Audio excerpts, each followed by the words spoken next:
Estamos no ar com o Espiritismo em Foco, uma produção conjunta da Federação Espírita Brasileira e da Comunhão Espírita de Brasília.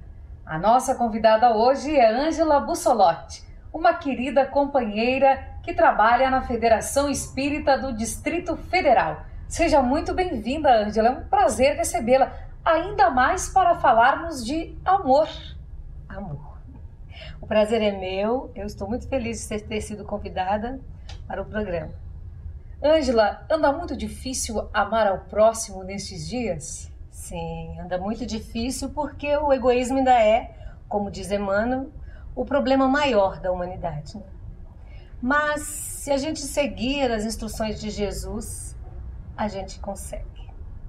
E como é que nós podemos dar o primeiro passo para seguir as instruções de Jesus, tendo como guia o Evangelho e esse capítulo Amar ao Próximo? Bom, antes eu queria começar com uma historinha, posso? Mas é claro que podes. Tem uma passagem de Jesus que eu acho muito linda, que ele estava caminhando com os discípulos num dia muito escaldante, de sol escaldante, e eles avistaram lá na frente uma árvore. E os discípulos foram à frente, mais rápido, para ver se tinha algum problema, para Jesus se dar uma descansadinha na sombra da árvore. E voltaram rápido falando: mestre, não vá lá. Não vá lá, lá tem um problema muito sério. E ele falou: não, vamos lá para ver, o sol está muito quente, lá é uma sombra. E ele caminhou e chegando lá, diante de um mau cheiro enorme, havia um cadáver de um cão em putrefação. Todo mundo tampando o nariz, achando ruim aquele ambiente, e Jesus olha para o cão morto e diz: que bela dentadura tinha esse animal. Para mim, amar ao próximo é isso. Ver no outro o que ele tem de belo. As passagens do Evangelho mostram que Jesus nunca condenou ninguém. Antes, amou. Ele deixava o mal sem comentário, que não devia continuar. Mas a pessoa que errava, ele sempre perdoava, direcionava para o bem, para não errar de novo. Isso é amar ao próximo. Jesus foi um grande educador, é um grande educador. Como é que ele nos educa através do amor? Ele vive o amor.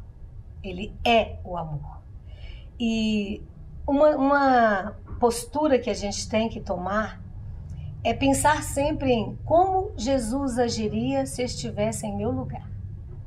O Evangelho tem várias passagens que nos ensinam a amar o próximo com as instruções de Jesus, como: não se turbe o vosso coração quando você é ferido. Olhai o lírio do campo e as aves do céu. Quando você acha que o outro está melhor, eu não estou bem, isso é egoísmo. Isso é errado. Isso não é amar o próximo.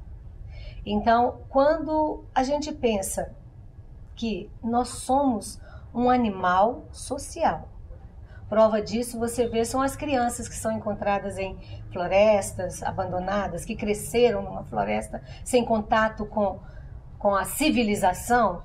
Eles buscam ou uma tribo de aborígene ou um grupo de animais para conviver, porque nós somos um ser social. Precisamos de um e do outro o tempo todo. O homem, principalmente, é um ser que não sobrevive se não tiver o afeto, a atenção, se não tiver o contato com o outro homem. A evolução se dá na medida de que eu sou puxado por um espírito superior, mas ele só me puxa se eu puxar quem estiver abaixo de mim. Essa é a escala da evolução. Assim nós crescemos, nos ajudando. E como que a gente ajuda o outro se não houver o amor? Não tem como. Como é que nós fazemos para ajudar o outro, puxando aquele que está, entre aspas, mais abaixo, para ser puxado pelo que está mais acima quando o outro não quer? Nós temos uma arma que você nem imagina, chamada oração. A oração consegue atingir qualquer ser. Quando você pede por alguém, você é atendido. Muito mais do que quando nós pedimos para nós. Porque você está se dando. Erich Fromm é um psicólogo que, como diz meu marido, ele não sabe que ele é espírita, mas ele é.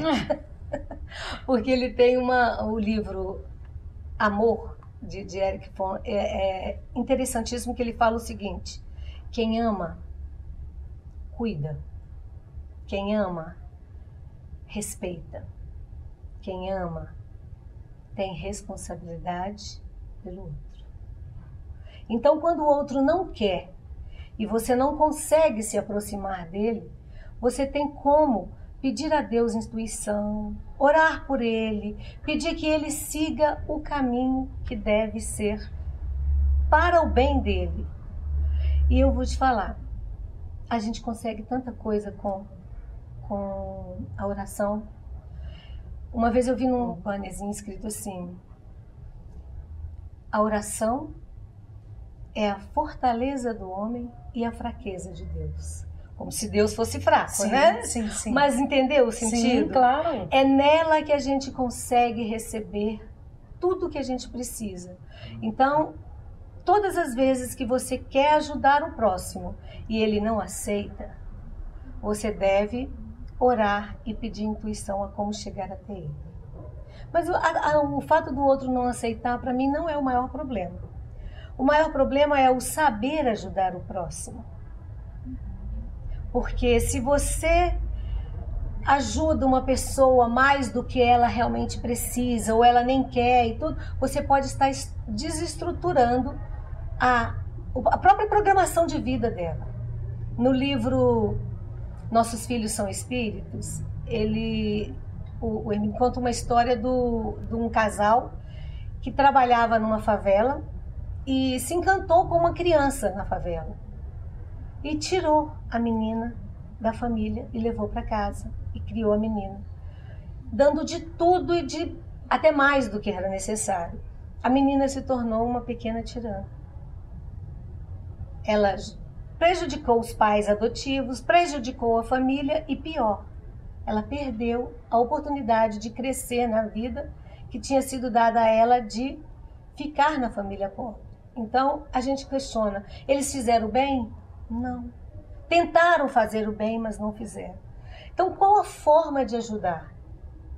Não tirasse a criança dali, desse todo o suporte à família para que ela crescesse com saúde, num ambiente bom, mas não a tirasse do lugar onde ela foi plantada para florescer.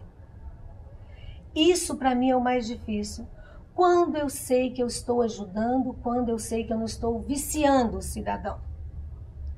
Uma vez, eu sou mineira, numa casa espírita que a gente trabalhava, uma mulher foi reclamar no centro sobre a assistência que ela estava recebendo. Ela não queria receber mais a cesta. Todo mundo não entendeu, ela explicou. Meu marido é pedreiro e ele não sai de casa mais. Quando eu falo com ele, homem, você tem que trabalhar, ele fala assim, o cedo está dando a cesta, os meninos estão recebendo sapato, roupa, para que eu vou trabalhar? Então, é difícil ajudar. Você não pode dar o peixe, você tem que fazer como Jesus, ensinar a pescar. Divaldo também tem uma história muito interessante que ele fala que ele foi num centro e falaram assim, essa aqui já é a 5ª geração dessa família que a gente ajuda, que a gente assiste. E aí ele disse, mas está tudo errado. Não era para ter passado na 2ª, era para vocês terem ensinado a eles caminharem sem o assistencialismo eterno. Então ajudar o próximo é a parte mais difícil. Mas amar o próximo é uma forma de ajudá-lo demais. E amar não depende de ninguém, a não ser da gente mesmo. Ângela, há quem diga que nós devemos esperar a pessoa pedir para ser ajudada. Você concorda? De certa forma, sim. Porque a necessidade... Vamos nos colocar em outra situação. Nós e Deus. Deus sabe tudo, sabe o que precisamos, sabe o que é melhor para nós. Mas por que Jesus então colocou pedi e obtereis? Porque a gente precisa se humildar e saber da nossa necessidade e pedir o que realmente é melhor para a gente e aceitar o que vem. Então eu acho que o outro, ele realmente às vezes tem situações em que a pessoa não sente que ela está tão necessitada, ela está em desequilíbrio e tudo, aí a gente pode ajudar com outras coisas, com a prece, com o passe, com uma palavra amiga, com um livro, alguma coisa desse tipo. Mas a ajuda material, eu acho que ela tem que ser buscada. E ela não é a mais importante. A mais importante é a ajuda espiritual. Porque nós somos espíritos. E o nosso crescimento é que é importante. A casa, muitas vezes a casa espírita dá o pão. Mas esse pão nunca pode vir só. Jesus nunca ceava só com os discípulos. Ele conversava. Ele dava o seu pão espiritual muito mais. E é isso que a gente tem que fazer. O Livro dos Espíritos já fala qual é o modelo que a gente tem. A respostinha mais curta. Jesus. Ele é nosso modelo. Se ele assim o fazia, nós também devemos fazer. Quando as pessoas chegavam, mestre, mestre, Senhor, eu preciso. Ele falava, que queres que eu faça?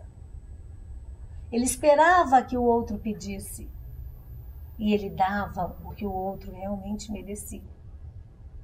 Que queres que eu faça? Então ele aguarda o pedido. E eu acho que nós também temos que esperar a pessoa o pedido. Porque muitas vezes ela não está tão necessitada quanto nós imaginamos que está. E aquilo pode prejudicar. Como foi o caso da criança tirada da família. Ela não pediu. Nós podemos amar a Deus sobre todas as coisas sem amar ao próximo? Não.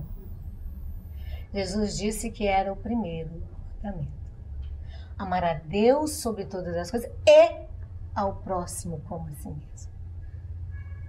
Não tem como. Se você não ama a criatura, não dá para amar o Criador. Porque Ele é o autor da obra. Para chegar a Ele é através da criação dele. E como é que nós fazemos esse trabalho num período tão conturbado e de transformação como nós estamos? E que dizemos amar a Deus e afirmamos que amamos a Deus. E viramos o rosto do irmão, né? Exatamente. Jesus, ele tem outra passagem que ele fala assim, tudo aquilo que fizeres a um dos pequeninos, é a mim que o fazeis. Então, não adianta a gente bater no peito e dizer, eu amo a Deus, Deus é bom para mim, Deus me ama, Deus faz tudo o que eu quero, Deus é uma maravilha. Realmente é. Se eu não trabalhar o irmão. O Pai Nosso é muito claro nisso, quando ele diz, perdoai as nossas ofensas à medida que perdoamos a quem tem nos ofendido. Do mesmo jeito, a gente pode fazer uma analogia com o amor. Amai-me, Senhor, à medida que eu amo o meu irmão. Porque eu só recebo aquilo que eu dou. Se eu não souber amar, eu não serei amado. Se eu não fizer pelo outro, eu não receberei também. A gente tem que amar o próximo para chegar a Deus. Tem que ir por Jesus para chegar a Deus. Ele disse, eu sou o caminho, a verdade e a vida. Ninguém vem ao Pai, senão por mim. Então, como ir ao Pai por Jesus? Qual o exemplo que Jesus nos deu o tempo todo da passagem dele aqui na Terra? Amor. Amor. O que nós podemos fazer ao deitar, como os antigos e principalmente lá em Minas Gerais diziam que nós deveríamos encomendar a alma, né, antes de nos recolher ao sono, antes de nos recolher e silenciar o espírito? O que nós deveríamos dizer ao Pai num momento como este? Bom, eu gosto de Agostinho. Agostinho disse que não é para a gente esperar 31 de dezembro para fazer o balanço. É para a gente fazer um balanço diário. Ao deitar, você faz o seu dia do momento que acorda até aquela hora. O que você fez de bom, o que você fez de errado, o que você precisa corrigir e o que você recebeu. E nesse que você recebeu, você vai se direcionar a Deus dizendo: obrigado por ter me guiado. Obrigado por ter me dado olhos de ver o que o Senhor espera de mim. Obrigado por ter me beneficiado tanto com os dons da graça, da alegria, da vida. E Senhor, se for me dado a oportunidade de seguir encarnada, que amanhã eu faça melhor do que hoje. Que eu tenha olhos realmente de ver a sua presença em minha vida, porque eu sei que o Senhor conta comigo.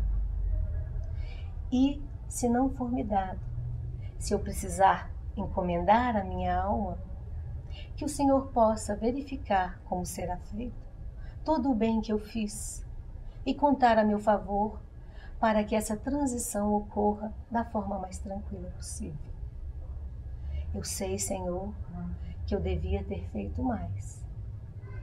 E assim eu te peço mais oportunidade de servir em teu nome a todos que cruzarem meu caminho.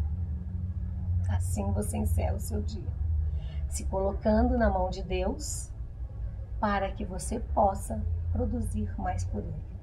O reino dele está em nós. O amor está em nós. Nós temos que deixar fluir. Na convivência, é muito difícil a gente amar o tempo todo. Então eu tenho uma técnica que eu pensei muito nela hoje, me veio assim, uma intuição. Existem uma corrente aí no começo do ano para a gente pegar um vidro e ir escrevendo tudo de bom que aconteceu naquele ano e jogando lá, e no final do ano abrir aquilo e ver como que o ano foi produtivo. E aí, em relação ao outro, eu tive uma ideia. E se a gente pegasse uma folha, 2 folhas, e pusesse o negativo e o positivo? Tudo que eu recebo do meu irmão, tudo que eu dou para o meu irmão, de bom e de ruim. E no final do dia, ou no final da semana, ou no final do mês, você escolhe o prazo, você senta e lê aquilo. Você vai ver que os momentos do negativo, você poderia ter amado mais.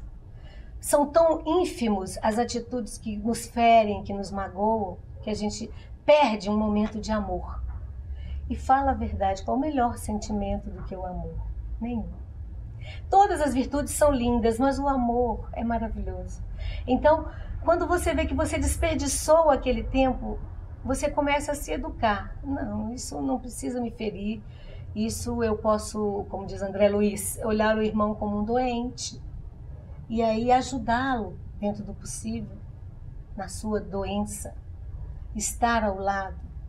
E ver que realmente o que você recebeu de bom, às vezes, é muito maior, é muito mais significativo. Pode não ser a quantidade maior, mas a intensidade, a importância foi maior. Então, nós somos amados o tempo todo, sem percebermos. É preciso que a gente dê de volta a vida que ela nos dá.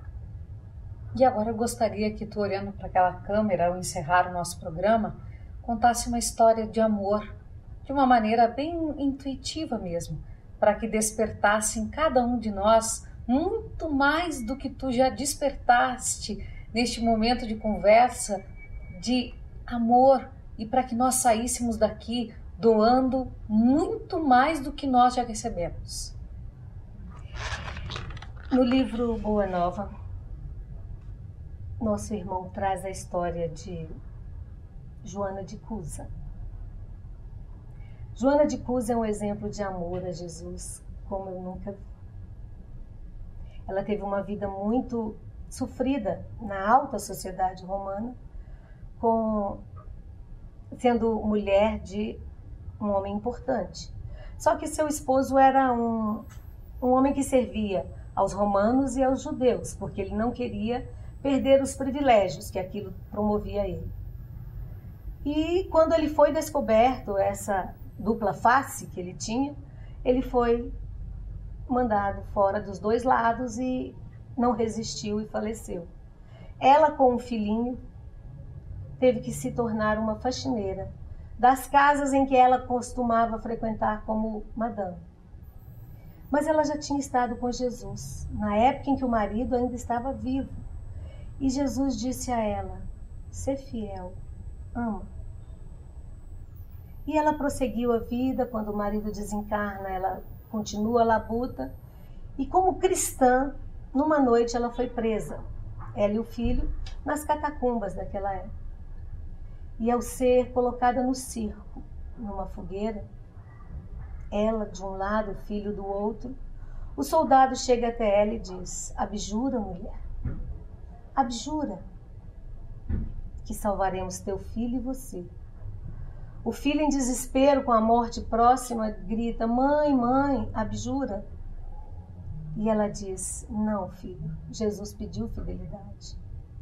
Aí o soldado, com um tom de sarcasmo, diz a ela: esse teu Jesus só te ensinou a morrer? Ela disse: não, me ensinou a te amar e perdoar também. Para mim é o melhor exemplo de amor. Ângela, muito obrigada, acima de tudo, pelo exemplo de amor. Muito obrigada por todo o amor que tu estás deixando aqui no ambiente e que certamente chegará a cada irmão que nos assistir através do Espiritismo em Foco. Obrigada pela emoção e obrigada por, sobretudo, falar diretamente ao coração de cada um de nós. Eu que agradeço. Eu estou profundamente emocionada e profundamente tocada com as tuas palavras, e saiba que tu és exemplo.